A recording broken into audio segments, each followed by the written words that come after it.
Hi, this is Paul, and this is Rough Draft for Sunday, where I run through the current version of my Sunday sermon.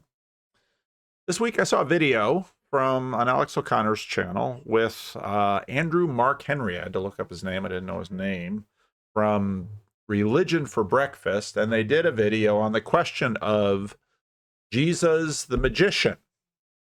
And I'll have to say I was a little bit disappointed with the video because the main question that I wanted to hear them answer and address was, to me, what I think the main question just about everybody has. They completely sidestepped the most interesting and important question. Why did everyone think Jesus was a magician, or at least did display acts of power? Alex basically says, well, of course I don't believe that because, I don't believe these things are real. Well, then why bring up the topic?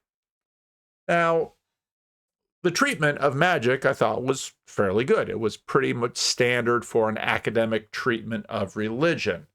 That even though magic and superstition were used as insults in many cases, but not all, because of course you have the Magi in the Gospel of Matthew. Basically, everyone in the world believed that divine power flowed from heaven through certain individuals, and that divine power caused things to change, and people looked for that divine power and they sought it out through temples and beliefs and practices and institutions, and they used it to try to solve their everyday problems. If you go to Rome today, still you can see this impressive building called the Pantheon. If you look at the word Pantheon, it was the temple to all the gods. It remains in Rome. It was eventually converted into a church, and now it's a major tourist attraction.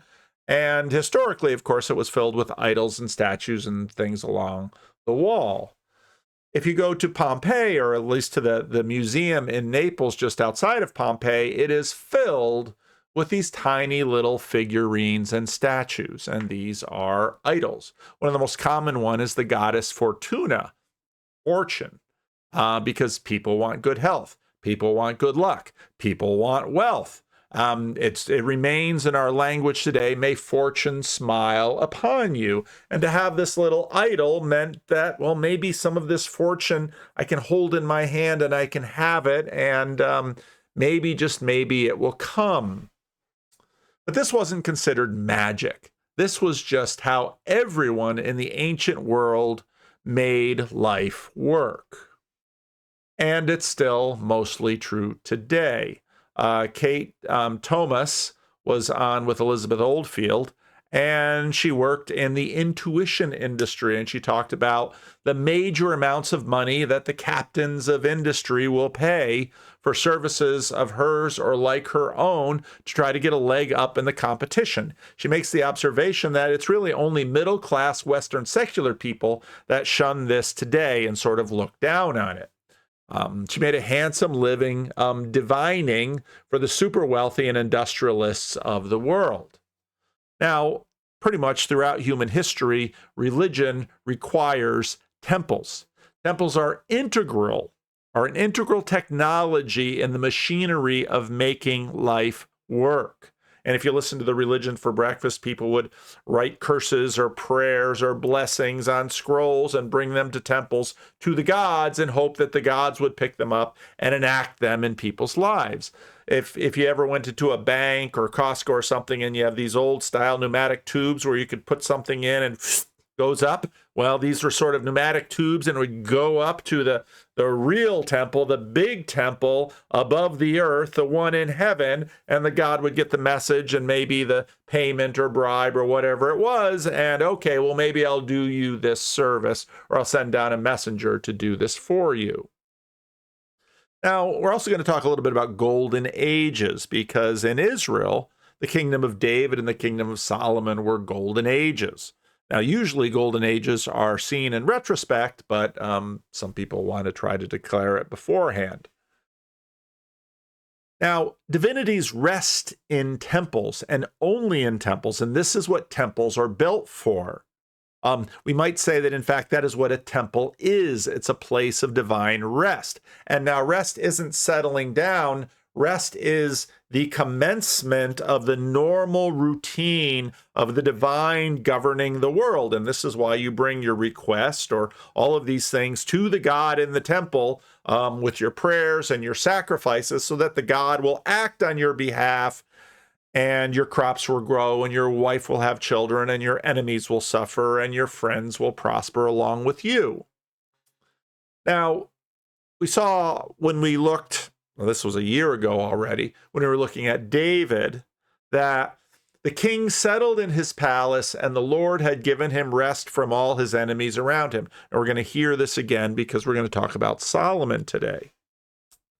After the king had settled in his palace, and the Lord had given him rest from all his enemies, he said to Nathan the prophet, this is David now, "Here I am, living in a house of cedar, while the ark of God remains in a tent." Nathan replied to the king, "Whatever you have in mind, go ahead and do it, for the Lord is with you." But that night the word of the Lord came to Nathan, saying, "Go and tell my servant David, this is what the Lord says. Are you the one to build me a house to dwell in? I have not dwelt in a house from the day I brought the Israelites up out of Egypt to this day. I've been moving from place to place with a tent as my dwelling. Whenever I have moved with all the Israelites, did I say to any of the rulers whom I commanded to shepherd my people Israel, why have you not built me a house of cedar?" And so basically, David doesn't build a house of cedar. And Walter Brueggemann in his commentary notes that, the Lord argues that a permanent resident is unacceptable because it violates the Lord's freedom.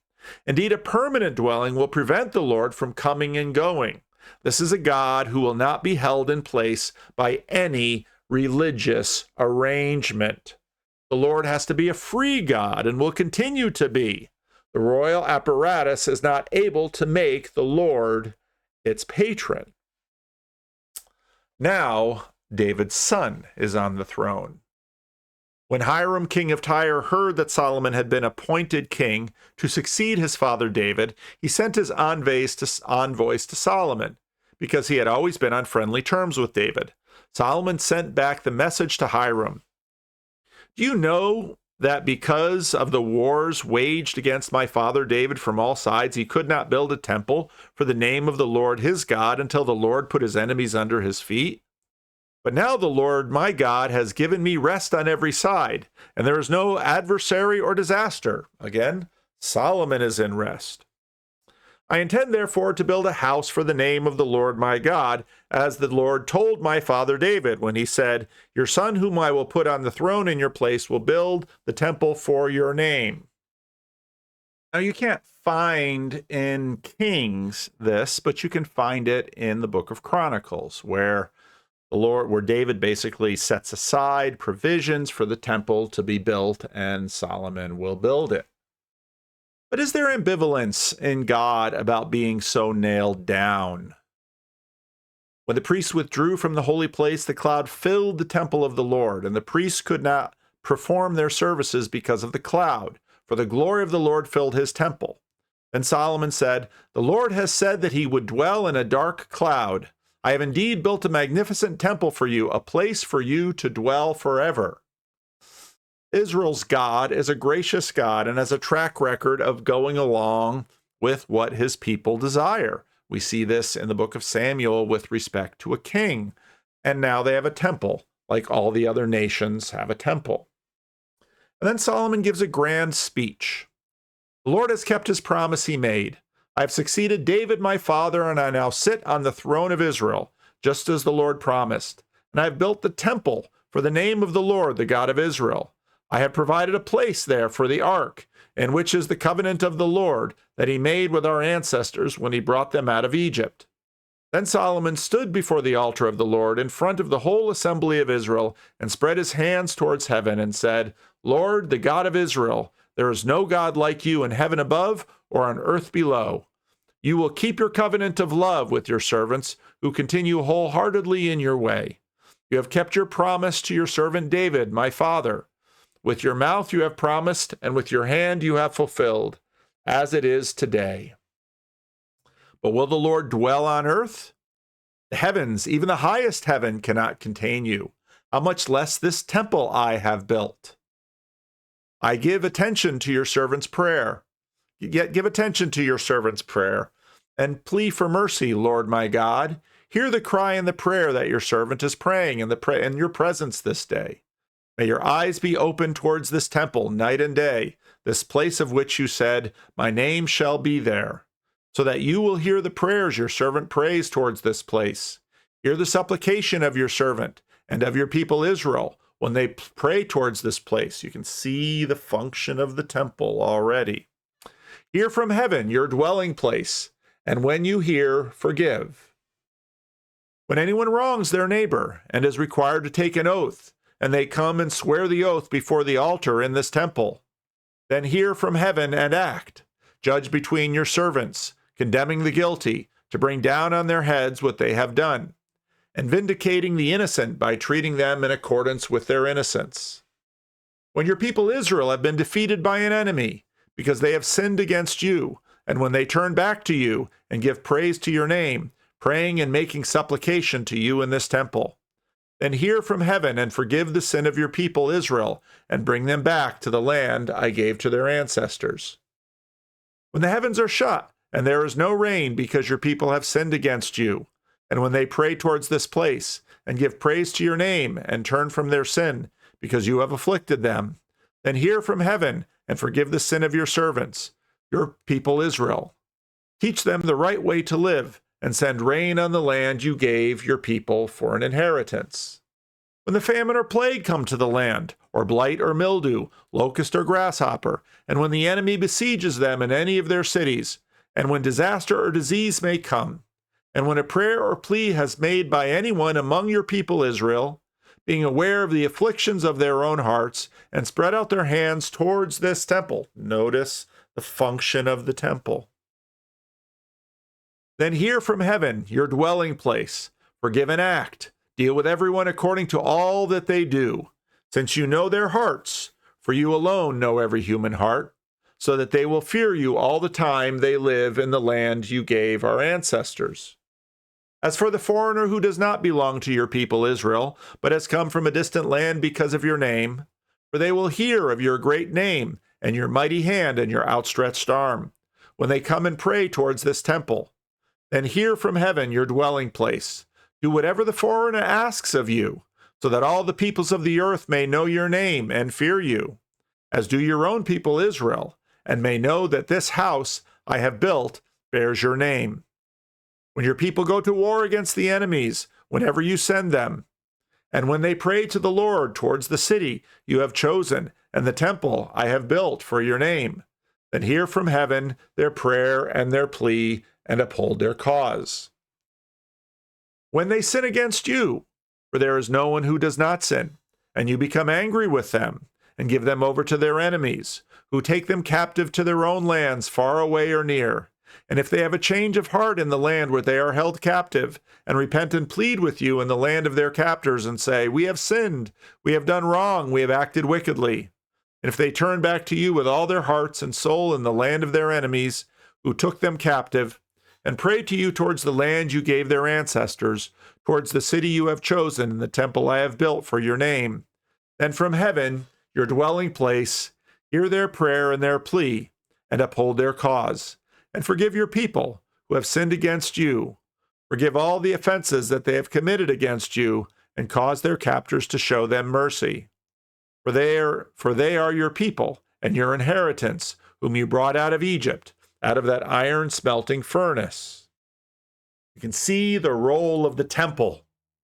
It is clear that without this temple, does any of this happen? Now may your eyes be open to your servant's plea, and to the plea of your people Israel, and may you listen to them whenever they cry out to you.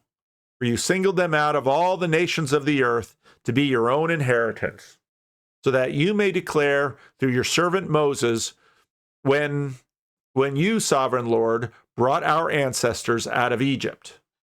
Solomon really wants the temple to work. Here it is. This is a long prayer when you look at how text is allocated in the book. He doesn't want a bad thing.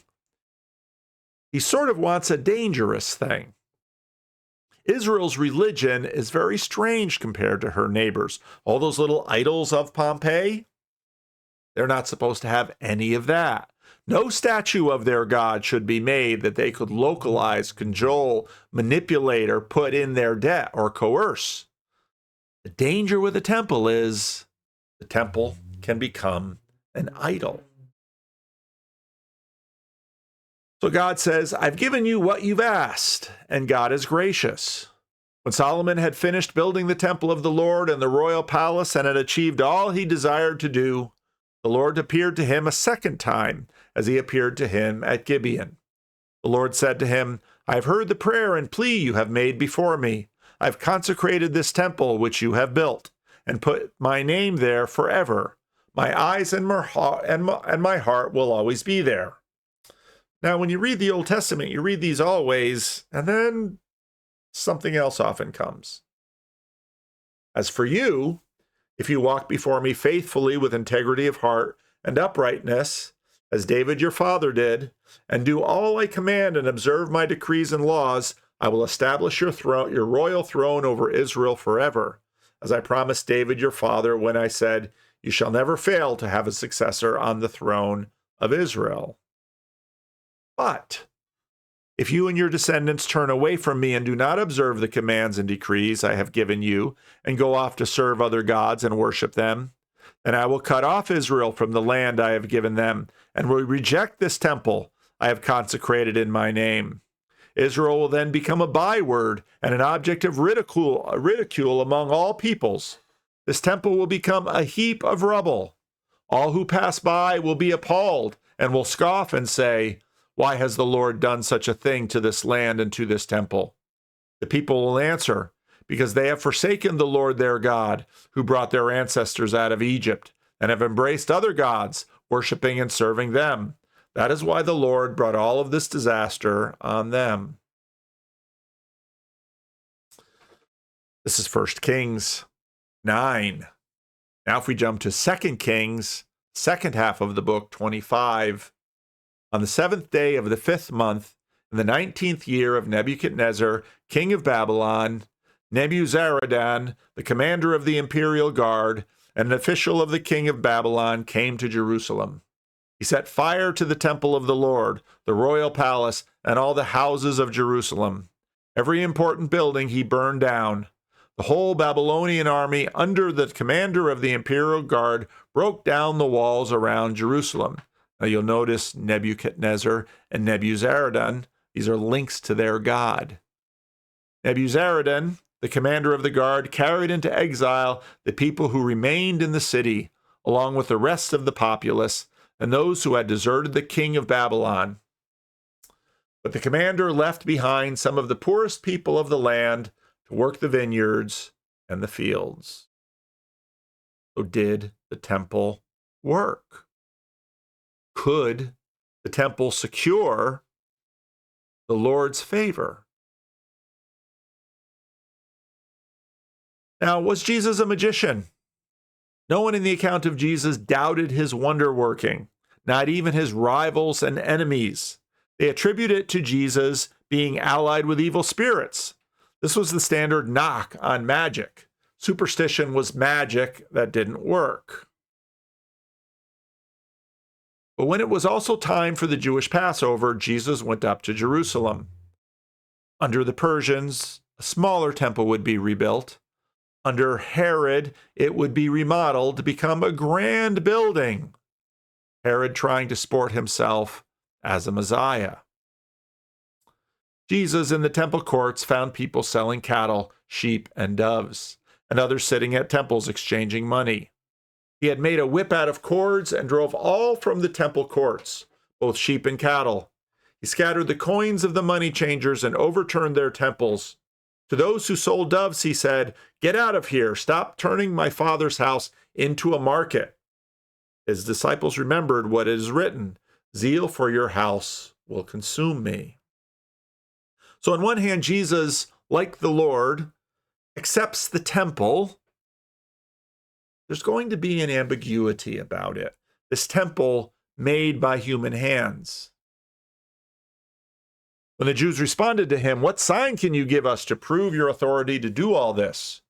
Jesus answered them, "Destroy this temple, and I will raise it again in 3 days." They replied, "It has taken 46 years to build this temple, and you are going to raise it in 3 days?" But the temple he spoke of was his body. After he was raised from the dead, his disciples recalled what he had said. Then they believed the scriptures and the words Jesus had spoken. The temple was a conduit. You pray towards the temple. You ask through the temple. You get to the Father through the temple. Jesus will replace the temple. But when Christ came as high priest of the good things that are now already here, he went through the greater and more perfect tabernacle that is not made with human hands, that is to say, is not part of this creation. He did not enter by means of the blood of goats and calves, but he entered the most holy place once for all by his own blood, thus obtaining eternal redemption. It was necessary then for the copies of heavenly things to be purified with these sacrifices, but the heavenly things themselves with better sacrifices than these. For Christ did not enter a sanctuary made by human hands, that was only a copy of the true one. He entered heaven itself, now to appeal for us in God's presence. Nor did he enter heaven to offer himself again and again, the way the high priest enters the most holy place every year with blood that is not his own. Otherwise, Christ would have suffered many times since the creation of the world. But he has appeared once for all at the culmination of the ages to do away with sin by the sacrifice of himself. Just as people are destined to die once, and after that to face judgment, so Christ was sacrificed once to take away the sins of many. And he will appear a second time, not to bear sin, but to bring salvation to those who are waiting for him. Now, the funny thing about religion is that it works. There's plenty of secular studies with respect to this. Why are these guys so skeptical? Scholars of religion have demonstrated that religion works. Religious people live longer, they are happier, they are wealthier, they stay married longer, their children perform better in school, etc., etc., etc. If it didn't work, people wouldn't do it. Religion is adaptive. But temples should not become idols. God is gracious to us in our weakness, and he helped Israel in its weakness relate to him until the true temple would come. He consecrated Solomon's temple. He will not allow the temple to be used as an idol. There is a line, idolatry, with this that God, he will not let us cross for our own good. He invites us to go beyond religion into faithful relationship with this God who cannot be put in a box, no matter how pretty, no matter how large, no matter how golden. He is a free God. That relationship is through Jesus Christ, and we should follow that Lamb wherever he goes.